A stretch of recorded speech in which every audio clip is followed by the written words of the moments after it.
এরা যদি একে অপরকে সত্যি ভালোবেসে থাকে তাহলে আগামীকাল এদেরকে বলেন যে জেনা মুক্তভাবে বিয়ে করে ফেলো দেখি, এদের মধ্যে 80% এটা করবে না। কারণ তাহলে ভালো ভালো যদি এতই বাসো তা হাতটা ধরিও না তুমি, আল্লাহ পাক হাত ধরতে নিষেধ করছেন। তুমি পরিবারের মাধ্যমে প্রস্তাব পাঠাও, মোহর ফিক্স করো, করে বিয়ে করো।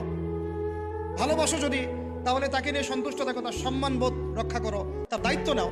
তার কি নিবা? দায়িত্ব নাও। ভালোবাসার ডেফিনেশন চেঞ্জ করেছে এরা। একটা মেয়েকে ভালো তুমি যদি বেশেই থাকো ছেলেটাকে, তাহলে তুমি তার সাথে কিভাবে এভাবে হারাম জেনায় লিপ্ত হতে পারলা? তোমার তো বলা উচিত ছিল যে আমি একজন মুসলিম মেয়ে, আমি এসব জেনাতে যাব না, আমাকে যদি আপনি পছন্দ করেই থাকেন আমার বাবার কাছে প্রস্তাব পাঠান। সিম্পল।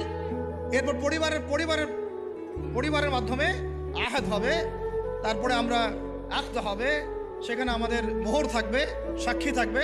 আল্লাহর